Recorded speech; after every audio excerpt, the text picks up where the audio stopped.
കോവിൽത്തോട്ടത്തെത്തിയ എംപിയെ BJP നേതാക്കളും ഇടവക വികാരി ഷാനി ഫ്രാൻസിസും സ്വീകരിച്ചു. 15 മിനിറ്റോളം എംപി ഇടവക വികാരിയുമായി ചർച്ച നടത്തി. പ്രദേശം നേരിടുന്ന വെല്ലുവിളികളും ഖനനത്തിന്റെ പേരിൽ കമ്പനി അധികൃതർ നടത്തുന്ന കയ്യേറ്റങ്ങളും ഇടവക വികാരി എംപിയുടെ ശ്രദ്ധയിൽപ്പെടുത്തി.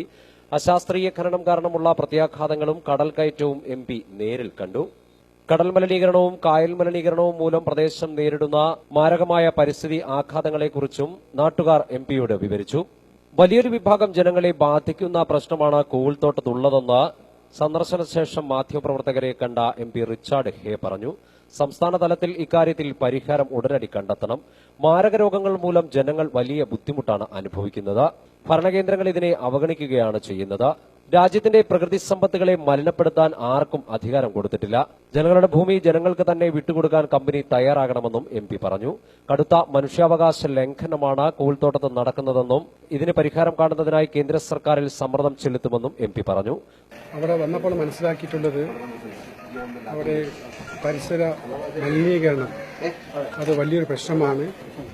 ഒരു വലിയ വിഭാഗം ജനതയെ തന്നെ അത് ബാധിക്കുന്നുണ്ട്. അതിനുണ്ടാകുന്ന പരിഹാരം അടിയന്തരമായിട്ടുണ്ടാകണം. അത് ഗവൺമെന്റിന്റെ ശ്രദ്ധയിൽപ്പെടുത്തും.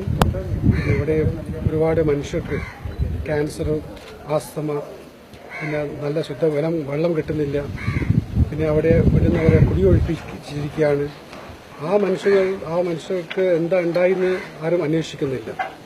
നമുക്ക് വേണ്ടെന്ന് വെച്ചാൽ ഇവിടെ ജീവിച്ചിരുന്ന ആൾക്കാർക്ക് ഒരു വിഷമം ഉണ്ടാക്കാതെ, അവിടെ അടുത്ത് തന്നെ സ്കൂളുണ്ട്, തൊട്ടടുത്ത് ഖനനവും നടക്കുന്നുണ്ട്.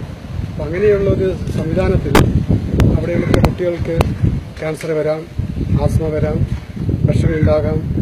അതുകൊണ്ട് ഈ വിഷയം കേന്ദ്ര സർക്കാരിന്റെ ശ്രദ്ധയിൽപ്പെടുത്തി എന്തെങ്കിലും നടപടി സ്വീകരിക്കാനുണ്ട്. ഇത് അടിയന്തരമായിട്ട് കേന്ദ്ര സർക്കാരിന്റെ ശ്രദ്ധയിൽപ്പെടുത്തും. ജലഗതാഗത പദ്ധതികൾ കൂടുതൽ വ്യാപിപ്പിക്കുന്നതിന്റെ ഭാഗമായി പുതിയ പാലം നിർമ്മിക്കുന്നതിനുള്ള ഫണ്ട് കേന്ദ്ര സർക്കാർ അനുവദിച്ചിട്ടുണ്ട്. കോവിൽത്തോട്ടത്തെ പഴയ പാലം പൊളിച്ചുമാറ്റി അടിയന്തരമായി പുതിയ പാലം നിർമ്മിക്കണമെന്നും എംപി അഭിപ്രായപ്പെട്ടു. എംപി എത്തുന്നതറിഞ്ഞ് ബിജെപി ചവറ നിയോജകമണ്ഡലം president Vettamukku Soman, M S Sreekumar, baby John തുടങ്ങി നിരവധി